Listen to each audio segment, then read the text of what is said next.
This is the story of the one. As head of maintenance at a concert hall, he knows the show must always go on. That's why he works behind the scenes, ensuring every light is working, the HVAC is humming, and his facility shines. With Grainger's supplies and solutions for every challenge he faces, plus 24/7 customer support, his venue never misses a beat. Call quickgrainger.com or just stop by. Grainger, for the ones who get it done.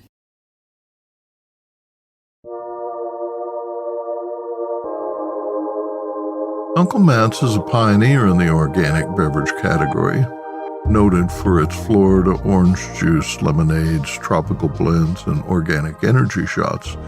It is the largest U.S. certified organic orange juice company, with over 15 million bottles annually sold at 15,000 outlets. The brand launched in 1999 and became a certified B Corp in 2022. Matt McLean is a third-generation Florida citrus grower with orchards from the late 1800s. In the 1980s, a devastating freeze destroyed 600 acres of his orange groves, and more recently, the industry experienced setbacks from pests and disease.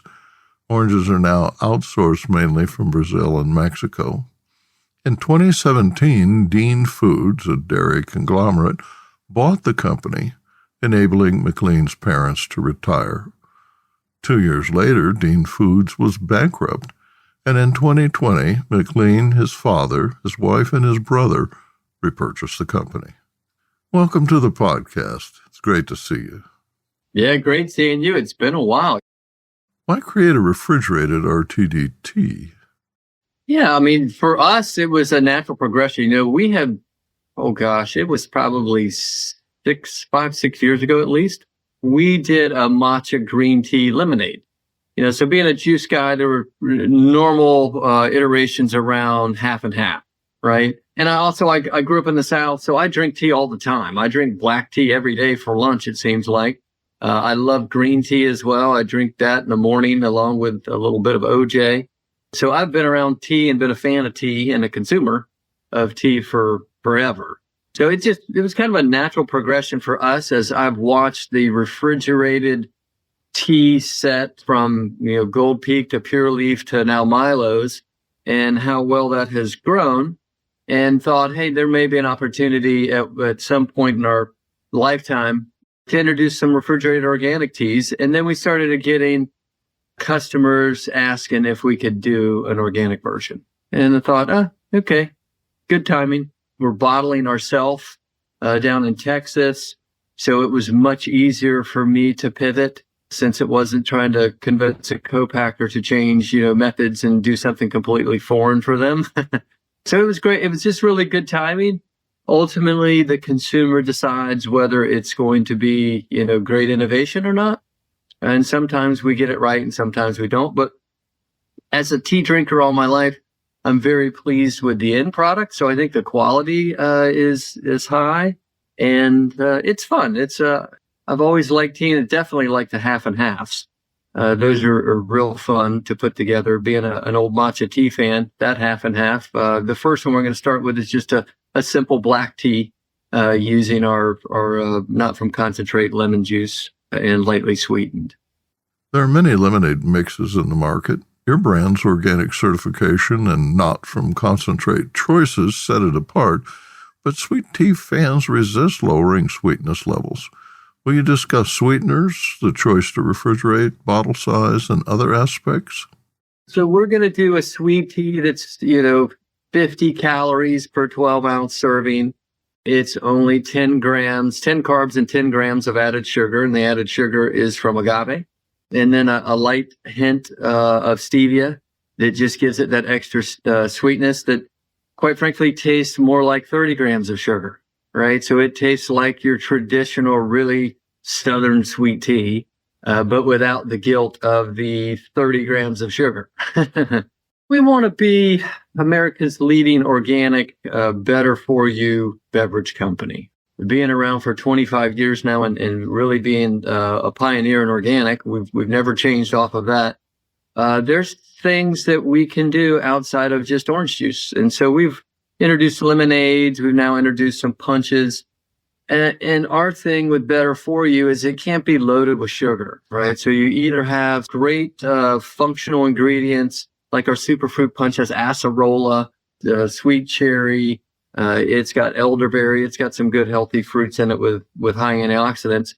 And so we also want to do stuff that isn't loaded with sugar. So we use things like stevia. We use agave. We use monk fruit. We use other things to still get the sweetness level, but without the high calories typically from cane sugar. Your proprietary blend is hot brewed. How do you get that raw tea into the bottles?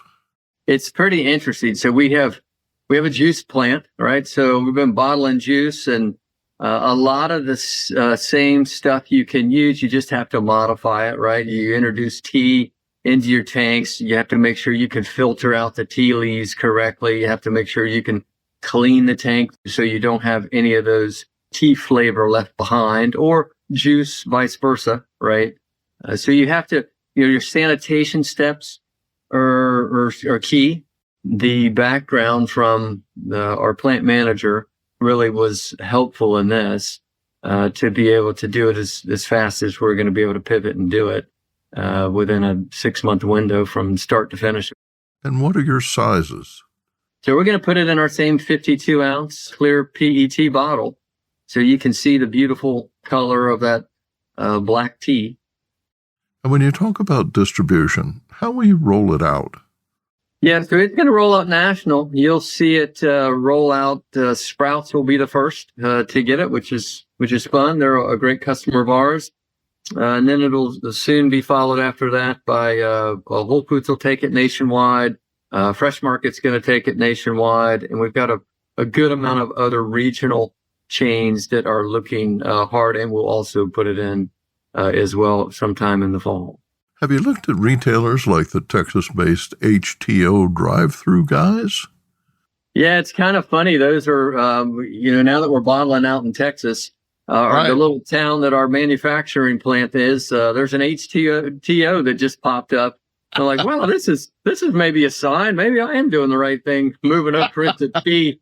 There's not just a juice drive-through, but there definitely is a tea drive-through. So that's pretty cool. I mean, they've got their own concepts with jet sprays and things like that in there. If we have success in the mainstream conventional grocers, I'm sure we'll try and do just like with our orange juice. We'll try and put it in every nook and cranny. We'll also get it in a single serve, ready to drink. So our 12-ounce OJ and lemonade, so I'm sure we'll have 12-ounce teas if it goes well to offer for the grab-and-go sets. Let's talk about sourcing, and specifically the USDA's new Strengthening Organic Enforcement, or SOE, rules, and how they affect the supply chain. The regulations stem from widespread corruption and manipulation overseas of grain shipments that were falsely certified as organic. Anything that is fraud prevention in organic is a good thing.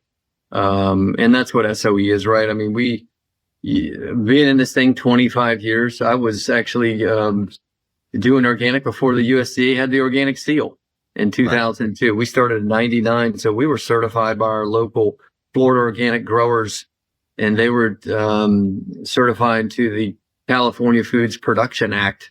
Fraud, it deteriorates consumer confidence. Everything about it is no good in the marketplace. So, to have now the import certificates have to be electronic and not just kind of, you can put it in writing before, and it wasn't actually, a lot of people, it wasn't required. But now USDA requires it to be electronic, which is great. So there's traceability coming in. If you're a handler, you also have to be certified. So that's great. So just getting more people around the globe to be USDA organic compliant and have that traceability all the way back. The handlers and operators in there that in the past, not all of them were certified. Now they need to be part of the same traceability, the same paperwork, the same integrity. So I think that's a good thing. I mean, is it more burden on the industry and suppliers?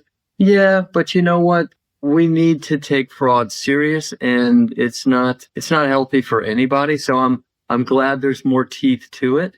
so the consumer can have more confidence when they see that USDA organic seal that they can trust it. When he was relaunching his Just Iced Tea brand, Seth Goldman and I had a wonderful conversation on this program about the challenge of identifying organic suppliers. Not little 5 and 10 hectare farms scattered here and there, but sizable, scalable operations certified to the U.S., EU, or Japanese organic standards. How did you go about sourcing your organic tea? Yeah, so we start with just a black tea. It's pretty broad, right? I mean, there's black teas from all over the globe. We kind of honed in on India, and the Assam tea is a really nice, just strong, all around, good body organic tea. And so we have honed in and really looked there first. We're going to be predominantly Assam in our blend, and then we'll have a couple other regions, really like some other regions around the world to, just help facilitate the Assam and make it, something we can scale throughout North America. So we're excited about it.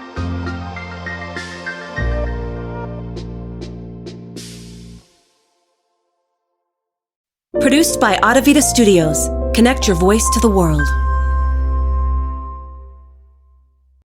This is the story of the one. As a maintenance engineer, he hears things differently. To the untrained ear, everything on his shop floor might sound fine, but he can hear gears grinding or a belt slipping. So he steps in to fix the problem at hand before it gets out of hand. And he knows Grainger's got the right product he needs to get the job done, which is music to his ears. Call, click Grainger.com, or just stop by. Grainger, for the ones who get it done.